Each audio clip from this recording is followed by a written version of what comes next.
And welcome, Showrunner course members, to the 13th Showrunner Huddle Q&A. I am Jared Morris, here with Johnny Naster. You know us well. There's no need for introductions. We are excited to be doing another private huddle. I know we've done a couple of public huddles, and we plan to do more, but that doesn't mean that we're not going to do these private huddles anymore, where we get all the riffraff out of here and we focus just on your questions. Because we really like these. We like the intimate setting, and so we are doing that today. We've got a lot of really good questions. We appreciate them. A lot of them came in today. They're wonderful. We will get to those in just a second, but before we do, John Naster has come across an incredible tool. It's free. He says it will revolutionize the way that showrunners do work, and he's going to tell us about it right now. It could revolutionize the way you work. I'm not sure. I've only quickly tested it because I literally found out like 45 minutes ago. Somebody told me about it, and I just used it. It worked it took like 3 minutes. So it's called VoiceBase, voicebase.com. You upload audio, so literally your podcast, and it's supposed to take somewhere up 20 minutes, half an hour. But it was literally I think 6 or 7 minutes. I got an email, it's done, and it transcribed my audio for me really, really, really well via a computer algorithm, completely for free. You can do the first 60 hours or something for free. Voicebase.com, you just sign up for free, and I just uploaded my latest podcast. It sent it back. There's no paragraphing for it, but there's punctuation. There's I just looked through it quickly. I was like, wow, this is really, really good. This is better than my VA would do for me, kind of thing, as a first draft of a transcript. You'd have to then go through and add paragraphs and such, but wow, it's brilliant. And you can actually, it's cool. So they do the machine version for free, and then if you want, you can just click a human version and pay, and a human will go through and clean it all up, but you don't need that. It's completely free. Voicebase.com. You can start turning your anything, so you don't even have to do it for a show, because quick trick that I do, if I'm stuck writing an article or an email or anything, I literally, how I've done it for the past year is I just put a recording on, and I just start talking, and I talk it out. I send it to my VA, and she sends it back the next day, and it's just transcription. And then I just go, it's oh, I see what I'm trying to say, and then I clean it up and turn it into an article. So now you don't even need a VA. It's called VoiceBase. I'll put the link in here. Yeah, voicebase.com. Completely. This is really interesting. Boy, you were the easiest thing. I was literally on a phone call with somebody. They told me about it. As I was talking to them, I tried it, and I've already got the transcript back. And it's, wow. Like I said, it's all jammed together when they give it to you, but it's free. And this is an amazing starting point for getting reports done or getting blog posts. Really cool.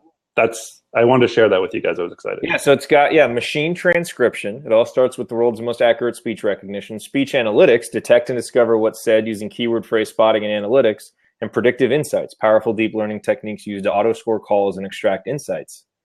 Very cool. All right, we're gonna have to try this out.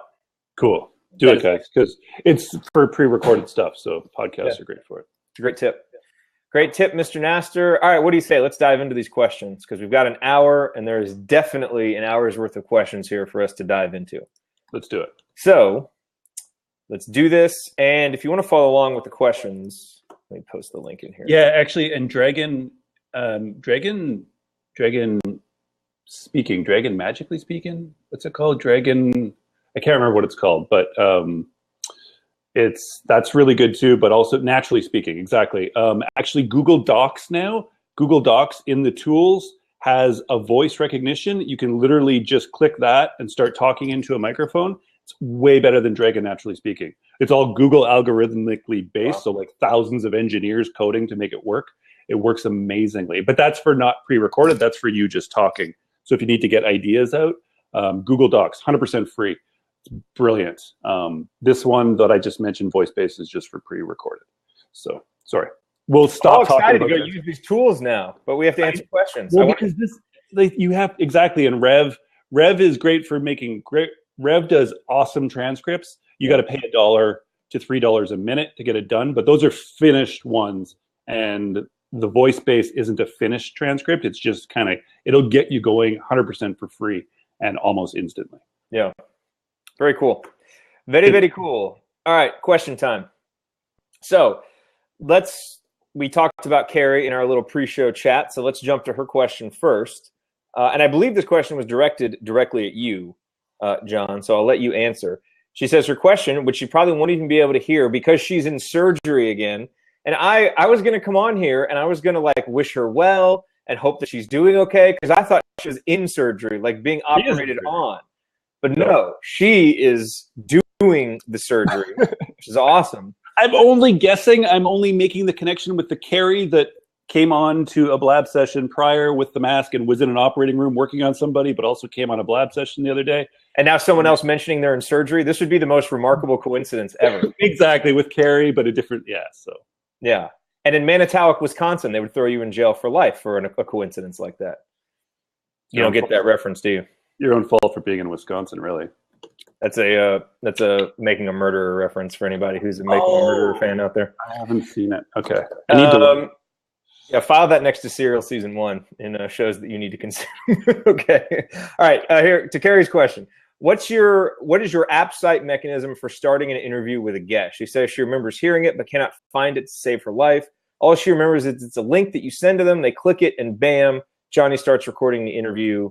What is that link? Do you know what she's talking about? No.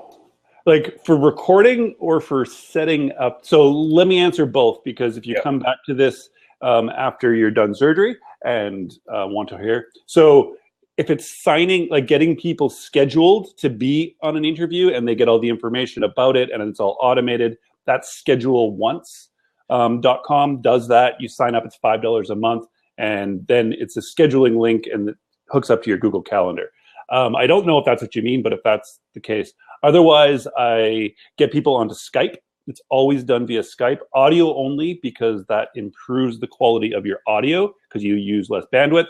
And I used to record. So actually, according to the course, I record always straight into GarageBand with like a setup of 2 free tools, Line In and Soundflower. Both free software you can download straight in. It splits your conversation into 2 tracks, your voice and the guest, and you record straight to GarageBand or Audacity. But I now that stopped working on me, so I just went straight to Call Recorder, which is another software that's, I believe, $25 or $30 to buy. Well worth it. Yeah, exactly. Totally. You just, at the beginning of my conversation, I talk to them a bit, then I'm like, all right, you ready to do this? And then I just hit record. It records it into one .mov file, but then I'm on a Mac. And so if you're on a Mac, there's these little mini apps that do little things. And there's one that will split your MOV file into 2 tracks, or your conversation into 2 tracks. It splits them into 2, and then I upload those into GarageBand separately, and then we edit from there. So the simplest way is really Skype to Call Recorder, and then, or Pamela, as was mentioned, which I've never used Pamela, but I hear it's almost same as Call Recorder. I swear by Call Recorder because it works really, really well, but people swear by Pamela too. So whatever works for you and is easiest for you to start, break the tracks into 2, post them, and you're good to go. And I don't know how long Skype's been doing this. I only noticed it recently that up at the top of conversations, they have the link. Like if it's, and maybe they only do that for groups. I don't know if they do it for individuals, where you can send the actual link to the conversation. Like I'm looking, I have a Skype conversation with you open, it doesn't have that. But if I open up a group, then it has a little link where you can send people if they want to click and just go directly to that, if they're having trouble finding the group or something like that. Yeah, so David in the chat just said, I say this every time, which he does, which is cool, but completely in love with Audio Hijack. More expensive than Call Recorder, but really powerful and very easy.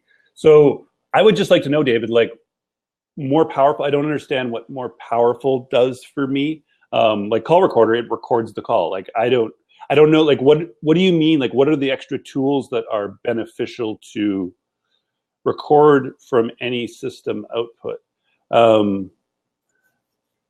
Yeah, and I guess I only record straight from Skype every time, so I don't. Oh, Google Chrome. Okay, yeah. So I don't add any variables. This is both to David and to Carrie. I don't add any variables because I do so many interviews. I can't have it that next interview is like, oh, which one did they choose? Which path do they want? Do they want to use it in? So it's always, we're going to Skype. I'm going to do the rest. You just get onto Skype without video and have a decent microphone and headphones. We're good to go.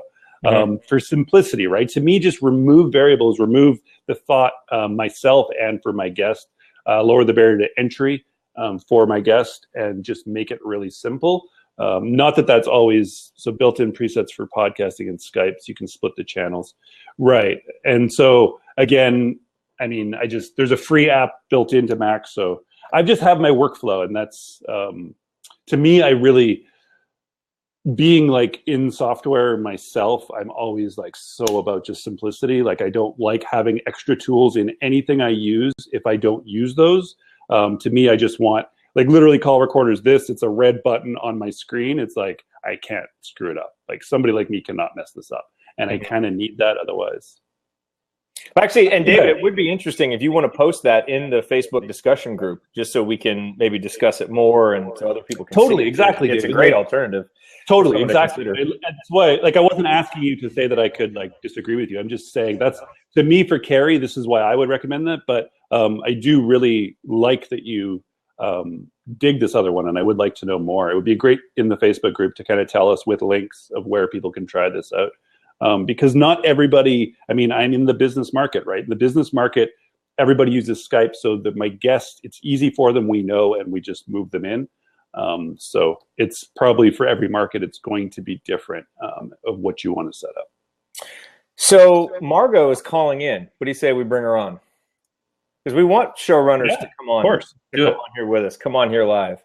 So let's see if we can get Margot on. She was calling in. Let's see if it brings her up.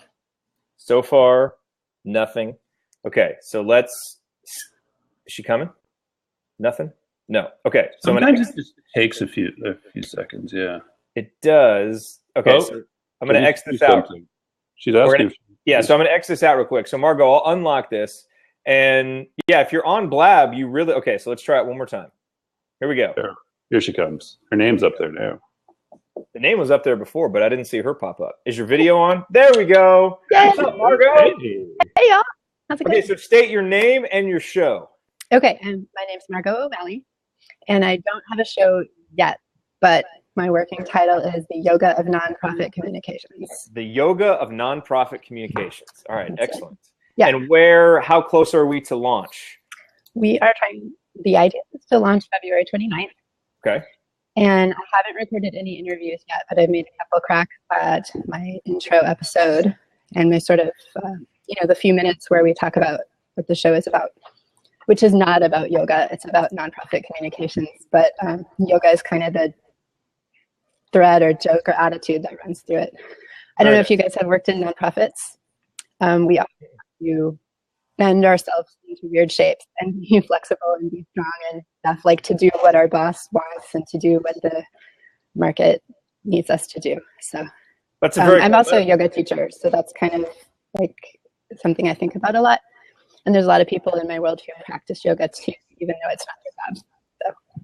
See, and that's a great example of differentiation, because I'm sure there are many shows out there about nonprofits, but you found this unique way to position yourselves, and it's different. Now people can identify it.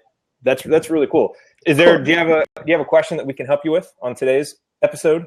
Not so much yet. I kind of just wanted to listen and say hello.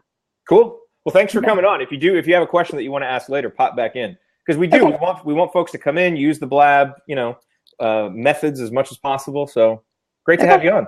Yeah, thanks. Great to be here. Cool. All right, thanks, Margot. Ciao. Okay. I'm just responding to questions over here. Okay, so so Sonia Thompson has a question. This is a really good question. So Sonia says that she interviewed someone yesterday who mentioned that they just hired a podcast manager, basically someone who's responsible for growing and managing the profitability from the show. Have you heard of this? They do everything: book guests, manage sponsors, edit the process. Her initial thought is that they're giving showrunner responsibilities to the manager, and they're just functioning as the talent. I may be looking at this not in the right way. What are your thoughts on this as the showrunner? My thought is, can I have this person? Can I hire this person? This is really interesting. I think here's what I think is I think you're going to see opportunities like this come up for people who have the skills to manage the production elements of a show like this. And so I'll give you an example. We're getting ready to, Brian Clark and I are kind of in the midst of planning the digital entrepreneur. And in a lot of ways, I am going to be, what was it called? The podcast manager for this show, in terms of, I'll kind of plan the show, plan the topics, get everything ready so that all he has to do, a busy CEO with many different demands on his time, what he needs to do, in addition to send me links and send me ideas that he has for the show, is just show up and do it. And then I'll make sure everything else is taken care of. And obviously I'll have Toby and the production people to help, but I'll be the point man to make sure that it all happens. And so, yeah, in a way, you're kind of splitting those showrunner duties, but it makes sense because, some people, just because of the constraints of their time, may not have the ability to do all of the showrunner activities, but they may still be able to fill a producer role, right? Which is essentially giving you the resources that you need to do it. They may also be able to fill a talent role, but they may need someone to actually go out there and execute the day-to-day, manage it, make sure it happens. I think it's great. And I think, as podcasts get bigger and they start to become, even more just mainstream than they already are, you may see that as official, an official title at companies, who run 3 or 4 podcasts, the podcast manager. So I think it's a really good opportunity for people who have the skills that you're learning inside of the showrunner course. You would be able to go be the podcast manager for somebody. And if you're in a role where you're struggling with, how do I have the time to do this? I know I could show up and talk and I could, be the talent and the face person, but I can't do all the other stuff. Then you need to be looking for a podcast manager. So that's my thoughts on it. I think it's great. What do you think? I was going to be a lot more harsh, but but I think you actually make some really good points. Not actually. I think you make some good points that I never thought of. I'm just trying to read the question again. So they do everything: book, guest, manage, sponsors, edit. So really, I mean, doesn't matter what you call it. Really, it's like a project manager. Mm-hmm. The project is a podcast. There's a lot of sort of tentacles that need to be dealt with, from production to artwork to scheduling to promotion. And this person's going to be the one to run all that for you, which is cool and totally makes sense. Yeah, so I think so. I think it's a good thing. And I think, I don't know, you've changed my mind really quickly. And so I'm trying to think if that's like right. Well, and here's the thing too, is like, to me, like the whole idea of having one, I'm initially resistant to, because I like being a showrunner who has my hands on all elements of it and is, interacting with the audience, recording, doing everything. But I'm even finding with the assembly call, where I've hired some interns, and have one guy who's now been with us for a second year and is starting to handle more responsibility. It's really nice because I can really focus on the areas where I'm good at, which is showing up and doing the show, going on other interviews to promote the show, interacting with the audience, and focusing on the big picture for what do we want to do next to grow. And then some of the day-to-day stuff he can handle, which I think is great. And I know how to do that stuff. I could come back and do it in a pinch, but it allows me to move on and help grow the show as well. And so even as a showrunner, sometimes there becomes so many responsibilities as your show grows that you need some help. And a manager to do some of those things, like you said, Sonia, especially some of the repeatable things that happen episode after episode, it may free you up to start thinking more big picture and acting more strategically. Right. I guess it's just, to me, it's hard to think, like, obviously, usually when a show starts, we have a very limited budget. If you're a big company starting, then you hear about these shows and they have a production manager, they have producers, they have editors, they have everything, right, in place. But I mean, if you're just a single showrunner and it's like, either if you hire a production manager, now you also have to hire editors and artwork and all that stuff under them, because those people don't do that stuff.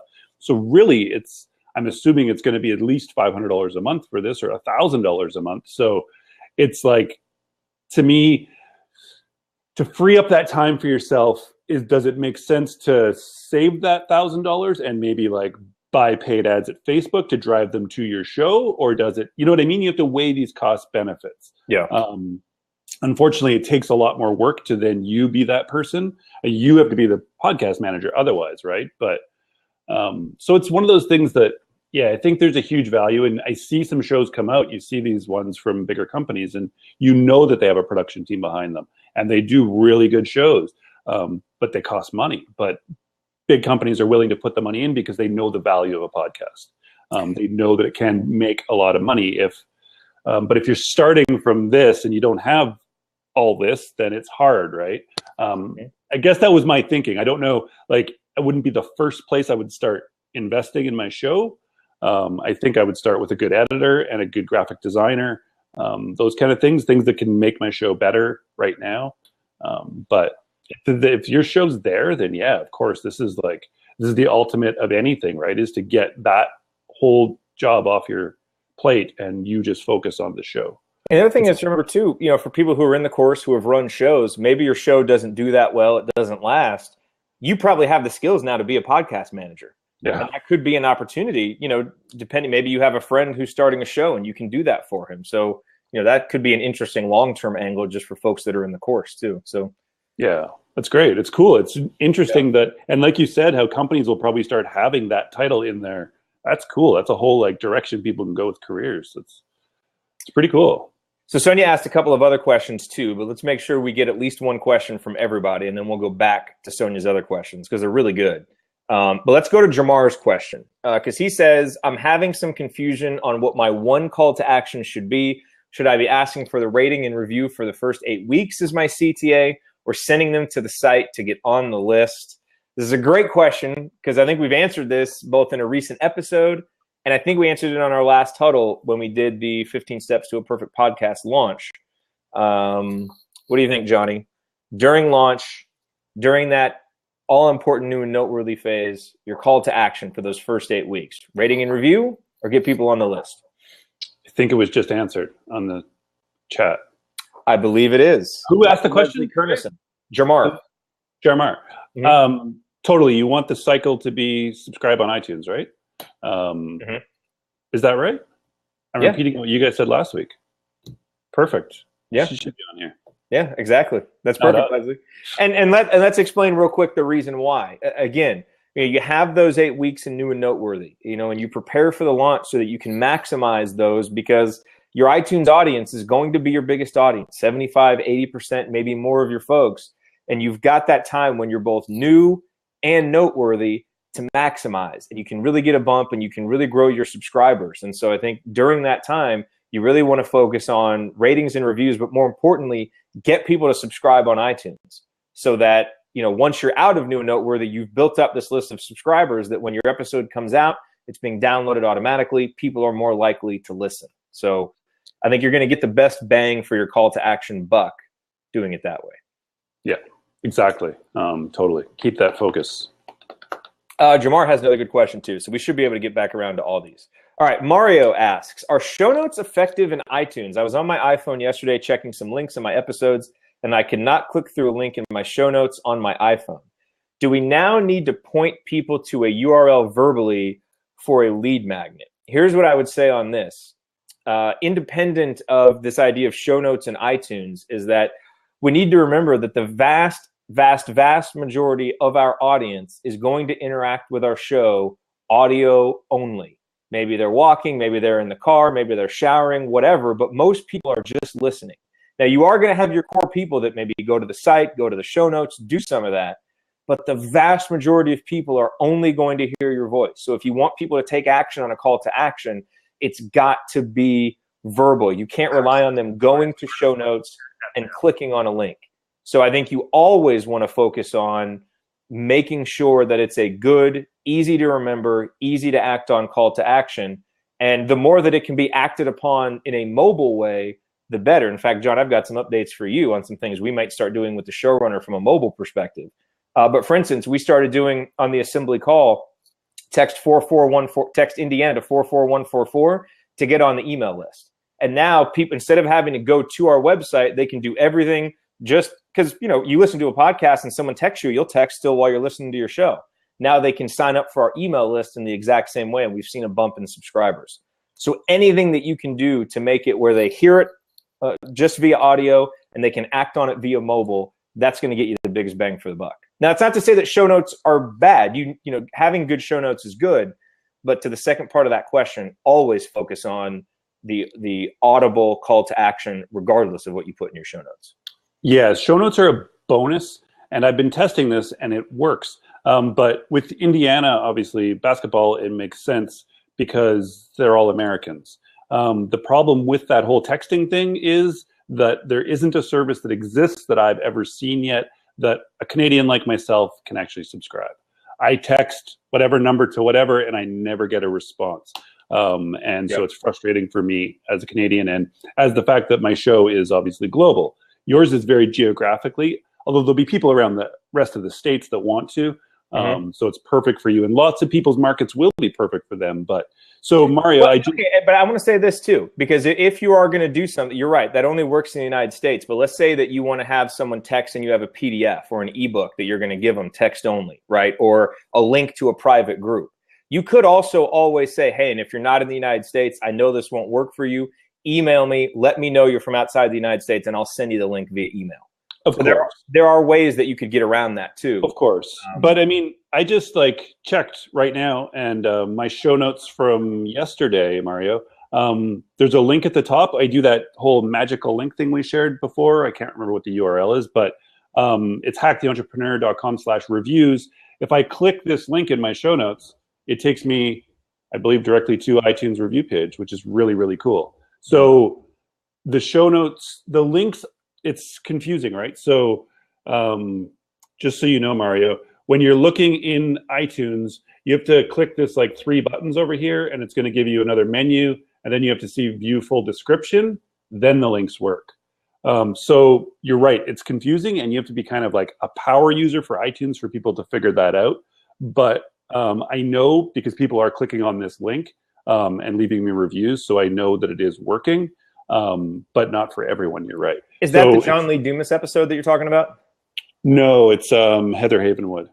Okay, because I'm on Android. That link doesn't come up, right? It should. It's in my show notes. That's what's interesting is I haven't been seeing it lately on the Android when you do that because I've been looking for it. Okay, so it does come up for the Heather Havenwood, but it doesn't come up for the John Lee Dumas one. But I do see it for Heather Havenwood. Interesting. Yeah. And does it work for you? Yeah, it just worked. I just clicked it. Well, no, it took me to iTunes. Yeah, it took me to a not found. And that's why I say, are you on iPhone? Because it's only really for iPhone people or iPad. And I try to make it conversational and interesting, right? So people do want to click it. Yeah. It actually does work, the links, but you have to kind of click through another to see the full notes. Bottom line, you're either discriminating against Canadians or against Android users. So exactly right. Canadians are a lot nicer typically than Android users, so really you don't want to. So really, ask what Android podcasting app I use. I use Podcast Republic. I've been on it for a while, and I've got all my subscriptions in there, and I generally like it, but I'm always on the lookout for something a little bit better. So, but for now, it's been good. And I've tried some other ones, and they haven't been good enough to go over. Spend all the time to migrate over. So, right. So the lesson really is that not everything will work for everyone textually. So also give them the call to action to either email you or go somewhere on a site, have an easy URL, something. Make it easy no matter how they're going to do it and no matter where they are to do it. Yeah. So make your call to action really clear and encompassing as many people as possible. Yes, absolutely. Okay, so Leslie has a question. So her goal is to launch before the end of February. It sounds like we're going to have a lot of launches in February. That's exciting. She's recorded a few episodes on her own, but has her first interview coming up on January 26th. And Leslie says that she's a bit terrified, a feeling that many showrunners can relate with, even though she's interviewing someone who she's talked to before and considers a friend. Leslie cannot figure out if she should attempt a test run first with someone else, and then also said that she needs to review the step-by-step instructions for succeeding at the first interview. Yes, there's a great interview module, obviously, inside of the Showrunner course with a lot of insight from Johnny's experience that I highly recommend to everybody. But what do you think, Johnny? I mean, you were once in this position of, planning for a show, prepping for a show, and then actually having to do your first interview. What advice would you give to Leslie about, overcoming that terror of the first interview? I'm now scared for you, Leslie. No. But that's cool. You have to be. And that's kind of like, to me, kind of use that sort of anxiety as excitement into your, so you will sound possibly more anxious and more excited in your first 10 interviews, but that's totally cool. And people kind of do like that. But I definitely interviewed people beforehand. And it really, really helped. I interviewed 2 different friends. One of them I did it twice, and another one I think it was 3 times. And it really helped. It really helped me with like questions, with sort of having my sheet in front of me, and with like flow sort of. And it made me sort of work out the kinks a bit. If I missed something, it didn't matter. And I got comfortable with it, and I got great feedback from them. Like I really asked for like critical feedback. So definitely, if you can interview friends or anybody you know beforehand, there's no reason to not do it, because it'll really add to your confidence more than anything. And but then otherwise, take that, like there's no way to get around being anxious still when you get to your first ones. There's not. Just use it as excitement, and just, you have to get through it. 10 later, you're going to be so much better. 50 later, you're going to be way better. But there's no way to get through those first 10 without doing them. Yeah, Working Wisely here in the chat says, I'd encourage you to do an interview with someone who you don't think will be so terrific, will be essential to your show. Then listen, you'll hear how you ask questions and see what questions work and which ones might confuse. It's about practice, and any practice that you can get, repetitions, I think that'll just help.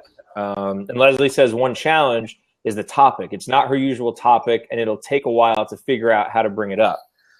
Oh yeah, okay. But people will want to be on the show. Exactly. They will want to be on the show, and maybe this isn't what you want to hear, but you're the very, very like smallest amount of people are going to hear your first shows ever. It's the time to start. Like my first episode is still with Chris Brogan, and people find me daily. They very rarely go back to that first episode. It's just, once you hit 10 or 20 episodes, people typically don't go all the way through. They'll go back through the last 50 and like pick which ones they want. So this is the time, as we say, to get that bad radio out, right? Because it's like starting a blog when people aren't comfortable writing and then publishing. It's like, well, at the beginning, nobody's really reading. Nobody's really listening. And I don't want to say that to you because I don't want to discourage you, because you have to go through this. But it's the same for all of us. When you first post that first 3 episodes, nobody knows who you are or that show's there.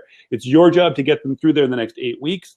But there's only so many people that will actually go through. So just use that as, this is your training grounds. This is when to learn. This is when to listen back to those first 20 episodes as you're doing them, and sort of figure out your rhythms, figure out like which parts work, which parts don't.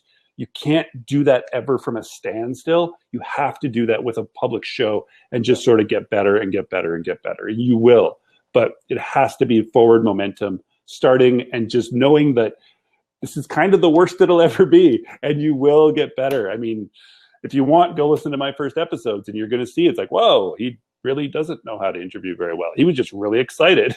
But it's just something you have to get through, and you'll figure out the rhythm. You really will. So she's saying she wanted to interview her friend in part because he has a big social media following and he's good and the topic is relevant, just not her usual one. And I think she was saying that this is kind of for practice. Yeah. So she was going to do this as practice. It's not necessarily her main topic, but just to practice. Do you think, kind of like you have with your, you've kind of got a list of questions, you've got some set questions that you can go with, but you mix and match them based on how the interview is going. I think something like that could help too. So instead of, because a lot of times if I'm doing an interview, I get tripped up on what question am I going to ask next? And I get really worried about wording it correctly and not talking too much. And I'm like Charlie Kaufman in Adaptation, like having this conversation outside of myself. And now I'm not even listening to the actual interview going on because I have so many thoughts going on in my own head about what I'm going to ask. And that's where I think, and now I've gotten better at it over time, but that's where I think, having kind of a set list of questions that you can go back to if you need it, that can really help, especially early on. Be, kind of a crutch in a sense. And that, that can be really helpful to keep you moving forward. So that might be one way to do it. Totally. That whole interview module is really about that, right? I even like post, you can download my questions, how they sort of look, because it was nerve wracking to not pay attention because you're trying to, what am I going to say when they stop talking? Don't stop talking right now because I don't have a question. Yeah. It's like you can, because it's only audio, you can cheat. You can have these things behind like a radio show person does, all these things that we don't see, the props to help you make it natural in audio. So you can do that, but definitely that interview module is one of my favorite because I think just with so many interviews I did, and I had never interviewed people before, I had to figure out ways to start from literally not knowing how to do it to figuring it out really, really quickly. And there were some things that really, really worked well for me. So, and they're all in the module, and you can download the stuff and everything. So definitely it's going to help. And yeah, listen to my first episodes. Yeah. Good question, Leslie, and good luck. Awesome question. Yeah, totally. You got this. All right. So I love this next question. This is from Jeff Reese. He says, y'all have been running your shows for a long time. I'm coming up on 1 year. Any thoughts on keeping your show fresh and exciting without feeling like you're just doing the same old thing over and over each week? Pod fade can be an issue at the beginning, but I think there's also a threat of it happening many months into a show. You are so absolutely spot on. And I would like to take the first crack at this, at answering this question, if you don't mind me doing so, Johnny.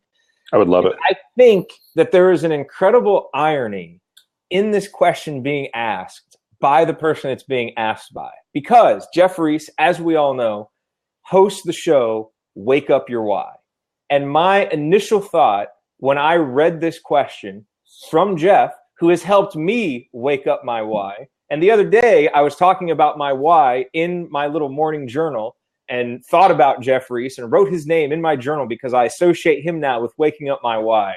I will now turn the tables on you, Jeff, and I will say, wake up your why. Because I think a lot of times that's what gives us that feeling of pod fade. And that's where when we get a little bit further into a show, it starts to dwindle a little bit. And I'm not just going to leave that out there as kind of this general, wake up your why, figuring out why you're doing it. There are some really specific ways to do it. And I've been through this. I've talked about this with the Assembly Call. We're in our 5th season now. Things are really rolling. We're on the radio in Indiana. We're getting donations. Things are really happening. But in between every single season, I've thought about quitting it and have come really close to quitting it because, after everyone, it's hard. It's a hard schedule. And I would kind of forget why I was doing it. And then someone would email me from halfway across the country and thank me for doing this show that they know is going to be there after every game, and they can go and feel like they're back part of their IU community. And so you don't need to wait around for people to send you that. Engage your audience. Email your 10 best audience members and ask them a question about your show. Ask them what your show has meant, something that it's helped them do. Send out a survey to your entire audience and ask them questions about your show. One thing I did before my 3rd season was ask people for testimonials. I said, we're putting up a page. We want to help spread the word. Would you be willing to give a testimonial? I hoped I would get 2 or 3. I got like 30 responses from all these people, some of which I had never heard from before, but they sent me these great, paragraph after paragraph of why the show meant something to them. This silly, ridiculous post-game show for an IU basketball game that people really love. And every single time I do that, it rekindles my why. And that's where when people get to that point, I feel like a lot of times when you dig into it, they struggle because the show isn't growing. And that's when I always say, go back and now instead of worrying about your next 100, go back and worry about the previous 100. Re-engage them. Find out why they subscribed, and hopefully that will rekindle that fire in you to give the next 100 people that same passion, energy, enthusiasm, whatever it is that you had then that you don't now. So that's what I would say, Jeff, is find a way to wake up your why. And I think the way that you will do that is engage with the people in your audience because you're great at doing that. I know that's what gets you going. And I think that's what will help you take the next step. That's what I would say. That's awesome.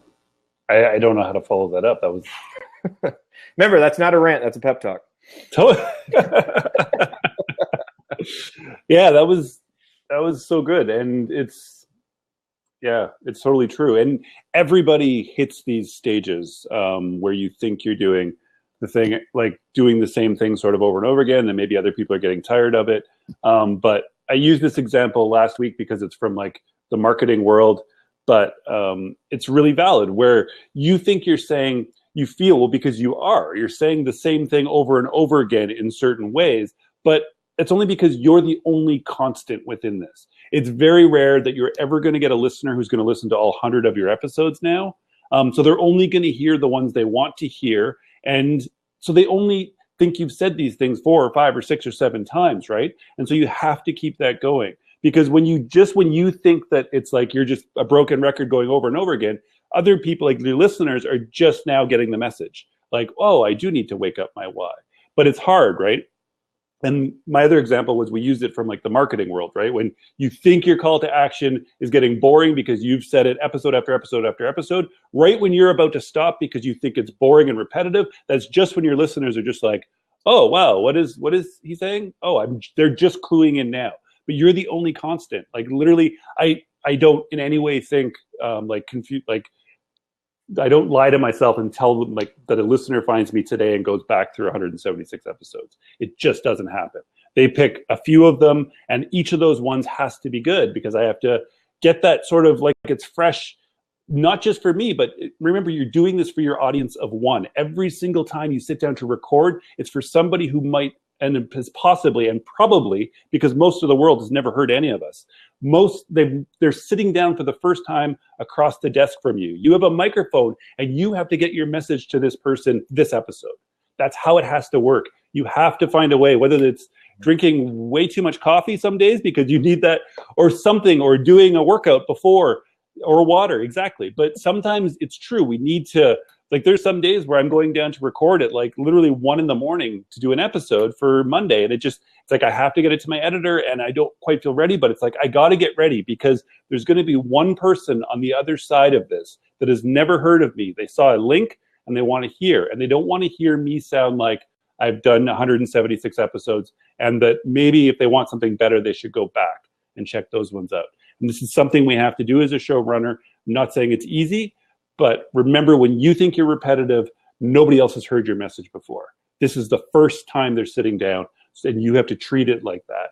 Just listen to radio shows, like listen to people who've been doing literally the same radio show for like 35 years. Every single morning when it's 6:30, it's time to get going.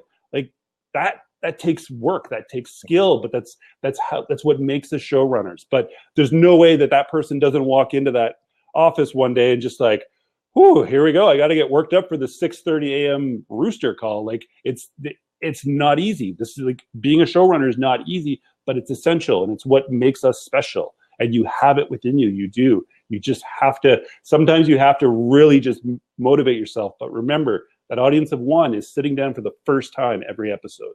It's just the way it is. Yeah, and let me add a couple more things to this real quick. So maybe your why is working, and you know why you're doing it. Okay, fine. Then wake up your how, right?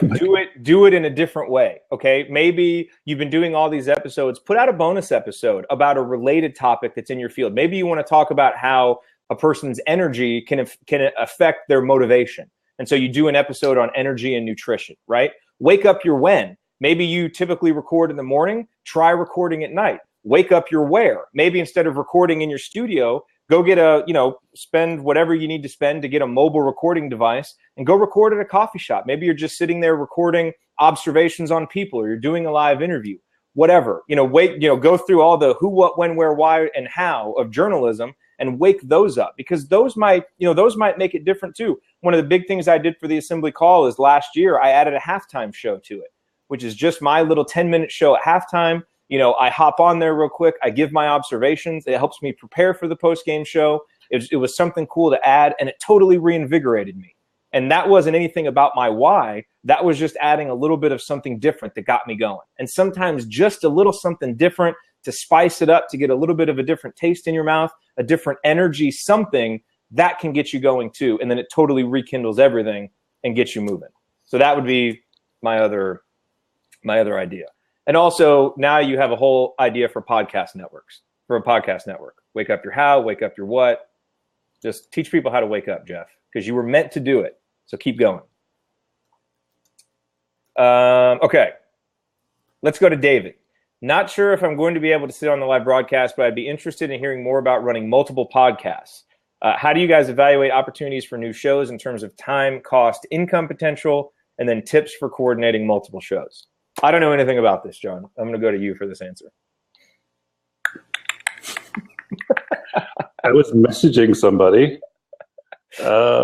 What's the question? Okay, so the question is about how to evaluate opportunities for new shows in terms of time, cost, income potential, and tips for coordinating multiple shows. I think when it comes to evaluating ideas, the number one idea is, the way I look at it is, how excited am I for this and who's counting on me to deliver this? And I think when both of those reach a certain point, then I know that it's something I want to do. Like I've said, I've at a certain point been hosting the Assembly Call, Podcast on the Brink, Primality Primer, The Lead, and the Showrunner all at one time. And, obviously with the Showrunner and The Lead, those are podcasts for work. And so, but they're not podcasts that I had to do. They're podcasts that I chose to do. And at some point, Damien and I stepped away from The Lead because where I was going in the company over on the Rainmaker platform and digital commerce side was different. So that didn't make as much sense anymore. So now I'm developing the digital entrepreneur, which now aligns much more with what I'm going to do. And that's part of it is, how much outside of what you normally do you have to do to prepare for this show? Because that's the thing with the Showrunner. Like, Johnny, you and I don't spend a ton of time specifically preparing for the episodes. We spend our life preparing for the episodes, you know what I mean? So we can go there and share our experience. And I really find that that's really helpful. Like, I can host Podcast on the Brink, a second podcast about Indiana basketball, because I don't have to do any extra preparation for it, right? Now, that doesn't mean that time I spend doing it isn't valuable, but I've been able to draw a direct line between hosting that, which is guest hosting for another site, and then people coming to our show. So it's worth it. So there's no specific monetary amount, that kind of thing. But I think you've got to have those criteria in your head for what it is. And for me, like, I've got to be excited about doing it because I think people can tell if my enthusiasm isn't there. And I know if it's not there, I won't produce something good. And then the other big thing for me is, do I have to spend a lot of time outside of what I already do or what I love to do? Because like with Primality, for example, that doesn't really align with anything I specifically want to do. I just love doing it. I love doing it. And there are people who email me and talk about how much they love it. So there's that enthusiasm and the people that I serve doing it. And I can't not do it. So that's kind of how I make the decision. And then managing it, balancing it, it's all about systems. You got to have systems to maximize your time. Otherwise, you won't be able to do it. Yeah. And this is projects, right? To me, like, this is really, we all have a finite amount of time and we all have a lot of projects we want to take on, things we want to do, things we want to start. But we have to decide with podcasts, though, if Jared had called me at this time last year and been like, oh, you want to start a podcast about basketball? I would have said no. It wasn't that I just wanted to start a podcast with Jared necessarily. Yeah. It was, I literally started it because the correlation between Hack the Entrepreneur and Showrunner totally is good. It's there. It makes sense. The audience oftentimes goes back and forth. So any extra effort I'm putting in isn't now taking me in two different directions, because my show was not anywhere near close enough to being developed and like systematized and everything into where I wanted it to be, that I could also then head in a different direction. It would have just split down the middle and everything would have fell. That's just how it would have worked. So I would only do it. I've had the idea and the urge and the friend on the West Coast that we could sit down over coffee and talk like music and like noisy rock and roll forever. And we want to start a show so badly. Obviously now he's harassing me because I know how to start podcasts, but it's just like the time isn't now for it. It'll detract from what I'm really trying to do. And as much as I would love to do it, I wouldn't love to do it because it's going to take me 20 hours a week probably to do it right. And so I would start to hate to do it because it'll take away from actually the things that I'm really enjoying and are also making me money and are building up other stuff that I want to do. There will be possibly a time when, yes, now is the right time to do this, but right now it's not. So I have to just say no. I've learned to just say no to things years ago, and it's the only thing that's allowed me to actually focus on one thing at a time and really, really focus it, right? But the Hack the Entrepreneur Showrunner thing, like Jared said, it's not really that much work that we put into it because it's just what we do. Like if something really hits on like Hack the Entrepreneur, either as a post or as something I talk about on the show, or I write it for Entrepreneur, or I write it for Copy Blogger, and it works and people like it, it becomes a show on the Showrunner. That's how we do it. If Jared does something, it's like, yes. And it's like, no, this people are really into something I just said. Let's make it an episode. It's just a great way to further the conversation about a topic, but it's not like completely diametrically opposed. So it's just like tearing you down the middle. We all know how hard these shows are to start. And so you have to think if there's something further and if it can help the other things, then by all means, really, really think about it. But just to do it until you are really happy with where your one show is, you're going to look at a year from now and be like, I destroyed my show because there was too much. None of these things are just like knockoff, easy to do. Showrunner is kind of, because we have a whole production team behind us. We literally sit down and record it, and the rest just kind of gets done. It's amazing, but it's really lucky. Like we're really lucky to have that. And David says, so your multiple shows almost become a form of big picture repurposing. And and in some ways they are, but again, not always. The shows that I do outside of work really have nothing to do with what I do for work, except for the fact that obviously they give me experience to bring to Showrunner. And so that really helps. It can be a little bit trickier when you're doing kind of hobby podcasts that aren't, bringing any revenue. At what point, are you kind of quote unquote wasting time doing that? And I know for me, I've really had to transition my thinking on my side project shows from these are just for fun to, okay, these need to start having a business purpose because, I'm married now, hoping to have a family. I'm not just a dude in an apartment anymore with lots of time to work on these projects. And same thing with Primality. When I went away for the 2 months and came back, it's with the same enthusiasm for the project, but a different commitment to, I want to turn this into a book. I want to turn this into a course. Like this is going somewhere. And so I really had to make that decision because I was kind of going through that in my head. Is this worth the time? I could be putting this elsewhere. And sometimes you have to make those hard decisions and you have to go one way or the other. And there's no way for us or anybody else to answer that. You have to, and then know what your criteria is and at what point you're going to kind of step back and make sure that you made the right decision, and maybe revisit that decision. So, but certainly the more alignment you have, the better. I mean, it allows you to maximize your time.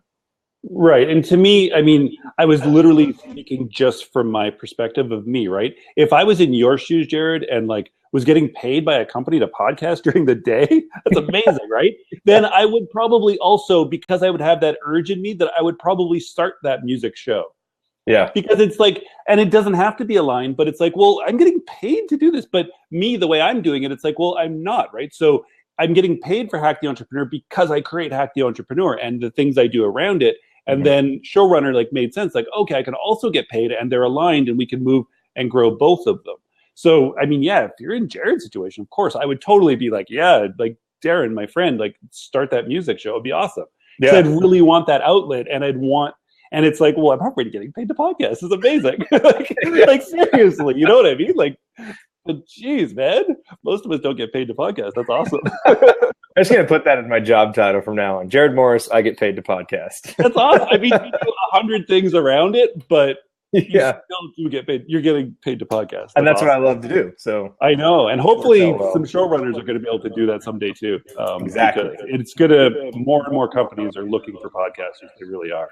And you're going to have experience and you can show for it. So. All right, so let's go back up here. We got a couple more questions. Let's go back up to Sonia's question.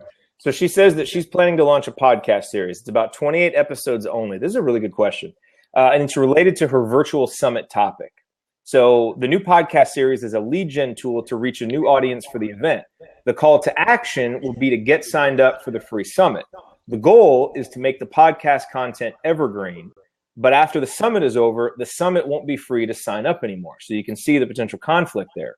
Any recommendations, John, for managing the calls to action post-summit so that the content will still work for her? Yeah, I'm thinking that I did read this one. And so meaning that you're going to say, go to this or do this specific thing, but you want it to make sense from free to. So I think if I'm taking this right, is that you would want just a special URL that you can redirect to the page you want. After the summit closes for free, then that'll just redirect to a paid place rather than a free, but it'll always be the same URL. So like I've mentioned before, I have hte.io. Honestly, don't know where that goes right now, but it goes somewhere. And so it's just that I can change where that directs to, but I can always, no matter sending people there, it's always going to go where I want them to go. So I would think something like that, easy to say around your summit, and you can just, after the fact, change the back end. People will never know the difference, right? They just, depends on when they go there to what page they'll see. So if that's what you meant, then that would totally be, it's just seriously just getting a URL and making it look good. Yeah, and you talked about, how you did that with your show. Send people to one place, and then you can change the place. I think the challenge here, though, is that she's going to be saying that, it's this free summit. Go there for the free summit, and then people get there. It won't be free to sign up anymore. And so I think you may want to take that into account, people's expectations. And that may be where when you get to your final, whatever that landing page is going to look like, maybe have an opportunity. Maybe there's a free part of the summit or a free taste, and you can say on there, hey, the free portion of the summit is over, but here are 2 great interviews that we did if you want to taste. And if you want to get in and see the rest, it's X amount of dollars. And you do that all on your landing page so that, people who go back and listen to it a year down the road, they're still getting everything and they're going there thinking it's free. They still get something free, so they're not totally put off, but then you're still, showing them that it's paid, it's evolved a little bit. And I think people are okay knowing that something has evolved over time. But especially since you're telling them they're going there expecting free, I would give them something free. Even if it's just one video from inside the course, which I'm assuming you're going to use for marketing anyway. So that's what I would say. Like an opt-in, like a landing page with a cool opt-in. You want their email anyways. Yeah. But then that email could direct them to either the paid or the free version after. That makes sense. But also I would think, if I'm creating a whole summit, why am I offering it for free at all? But that would just be me. Well, she's getting people in. Super valuable. Yeah, but then Sonia actually has a whole membership idea after it, to where they maintain all the materials, they get access to her with coaching, and so she's actually asked a bunch of questions on our DCI Q&As. We've been following along with her progress, which has been really exciting. So she's got a good plan for how that goes. Okay, cool. So it is lead gen. It could just stay lead gen the whole time, right? I mean, ultimately that shouldn't change the funnel really. Just your product at the end of the funnel is going to be different, I think, right? Somewhat. Yeah. Well, but in general, you want to try and keep your call to action simple, and then send them all to the same place, and then just update the landing page with whatever's relevant. That's the big idea. Yeah. Sonia has one more question. Is there an ideal lead time to seed an effective Thunderclap campaign? I believe Kevin Carlson chimed in the chat and said that Thunderclap recommends 3 weeks prior to a launch. Any insight? I believe I was at just around between 2 and 3 weeks. I think closer to 3. You have to hit the whatever mark you set for yourself, whether I think that's 50 or 100 people. If you don't get enough people to support it, it doesn't go. So you have to give yourself enough time to do that. So I would give myself as much time as necessary. If you get fully supported in 4 days, it's fine. It'll just take the extra month to get there. But if you get yourself too short of time and don't get there, the whole thing is just a waste. So definitely, I've seen people doing it for a month and stuff. It's totally fine. Just make sure to give yourself enough time, because you have to get it funded or supported, or else it doesn't go out. Yeah. All right. And then our final question here, this is from Jamar. How many people are you looking to have on your interest pre-launch list prior to opening a pilot course? As many qualified leads as possible would be the answer.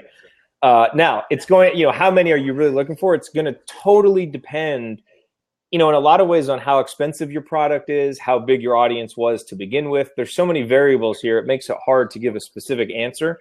I can tell you that when we launched the Showrunner, I believe we had 600 people on the interest list. Is that right? It was either 400 or 600. It was something like that. And the response rate that we got was phenomenal. So, I mean, we had really done a good job at that point of building a really, really tight list of qualified leads to where the actual conversion percentage was fantastic. You know, and that was that the pilot launch for that went out at $295, and then we raised it to $395 about a week after. You know, so that if you want a number to kind of compare it to, you know, and obviously we had, again, the built-in advantage of Rainmaker FM and Copyblogger and all of that stuff, which makes it not a perfect comparison all the time, depending on your situation. But that's where we were. What about, what were you at, like with the book? Anything specific from your experience? Just to give Jamar something to compare it to. Book list was less than 400, more than 300, so somewhere at 350. But I wouldn't worry so much about the number of people, but the conversion rate of people. If you have 10 people on a list and you have like a really good relationship with those people, and you send out a pre-launch and 3 of those people buy, you're golden. Just scale that up now. Like literally, like to me, it's not about having 1,000 people on a list and getting 3 of them to buy. It's about having 100 people on a list and getting 3 of them to buy because they know, like, and trust you, and you built up a relationship. I've literally seen people with 150 people list make like $10,000 on a launch because they have a really good relationship with that list and they sell an expensive product. It's not at all about the number. I've seen people with 50,000 people on a list and they can't sell a damn thing. Because the list is just kind of made up and it's real emails, but the people they don't know who it is. So it's really, don't worry about the numbers. Worry about that conversion. If you have 50 people or 55 people or 550 people, build that relationship. Make it so that you like just really get that list so they know, like, and trust you. Give them so much value for free that when it finally comes that Jarmar's like, man, the stuff he gave me for free was amazing. Now imagine what this stuff behind this $297 price tag would be. It would be unbelievable, right? Because he's given me so much good content for free. I couldn't even imagine what the paid stuff is like. That's all you need. Trust me, man, if you have 100 people on a list, you can, like, going by the conversion rates we did with Showrunner, I mean, that would be like 30 sales. 30 sales at $300 is a lot of money. Right. And it's really keeping that conversion rate high, not worrying about how many people are at the top of the funnel. Just build that relationship. Don't always worry about getting the next person. Think about those 75 people on your list right now. What could you send them today that will make them know, like, and trust you more? Focus more on doing that with those 75 people or however many are on your list right now. Even if it's 7, worry about that more than worrying about going and finding 7 more. It's really, really more important. Trust me on this one. It really, really is. And we need to just start nourishing the people that like us already, and you will find more. Those people will go out and tell more people about you once they really know, like, and trust you. Mm-hmm. Because I was shocked with the Showrunner just because we had a small list, according to most people, 600 and something, and it was impressive. But those people literally came through Jared, myself, and Copyblogger. There was no like and trust out the wazoo for us. They knew who we were. They knew we would provide value, and that was just what there was, and we did. So it wasn't about the fact that we had 50,000 people. We didn't. We had 500 or 600. I feel like every one of these huddles, you say something that would be good on a T-shirt. Today's was no like and trust out the wazoo. Well, it's just so true. It's just, It really, really is. I've seen people do amazing things with what most people would laugh at, the size of the list. And they can really, and that's all there is to it. Just give that value. You have to just be useful to people and get them to know, like, and trust you. Yep. So we have to close out here, but a couple quick notes coming up. So we are going to be reopening the Showrunner launch. I think it's going to be kind of a 2-pronged launch. We're going to launch it just to the list starting on February 3rd. And then February 10th, we're going to do a full public launch. So you'll kind of be able to follow along with us. We have a lot of stuff we want to do for this launch. Hopefully we can get it all done. We'll see. We have some ambitious plans. We may not get it all in for this launch, but we're going to start launching maybe every couple months. You know, obviously because it's time for another launch. We want to reinvigorate the community, get some fresh blood, some more people so that we can do some ratings, reviews, all that stuff. Just freshen things up a little bit. And one thing to look out for, and Johnny, you just sent this over to me earlier today, and I haven't had a chance to review it yet, but we're putting together basically a report, an ebook of sorts, which is really just based on episodes that we've already done. But it's kind of like a beginner's podcasting handbook. And you'll get a chance to see how we're just missing content that we've already used, obviously crafting it, molding it for the format that we're putting it out in. And then we'll end up using that for lead generation. And so be on the lookout for that, because obviously that's an example of something that you can do with your audiences as well. So lots of that coming up, and we'll share with you as much behind the scenes stuff as you all want to know. We'll share it, ask us questions. We're happy to give you guys any information that you want. And that's it. Fun session. That was fun. That was fun. The only thing I miss is that we didn't get to tweet it out, so we didn't get to make GIFs. we can do one right now. We'll just say it's ending. Okay. But then people will click over. We don't want to do that. I know. And then they get to watch the private one. This one's just for showrunners. That's right. It is. All right. No tweeting. I'll deal with the lack of GIFs. That's right. We'll plan a really good. We need to choreograph. Should we do dancing together? Choreograph a high five? Yeah, there we go. See, I'm seeing it as you're over there. Oh yeah, there we go. So now I'm seeing it as correct. Okay. So we have to get 2 other people below us so we can all dance together. And we'll all dance. Okay. All right. So that note, people disappearing from the top. Thanks everybody. This has been a blast. Yep. We will. So we're doing a public one on Wednesday, right? Next Wednesday. Yes. Okay. So you're all invited to that one. It'll be a public one, and then we'll do another one of the private ones soon after that. All right, everybody. We will talk to you later. See you guys.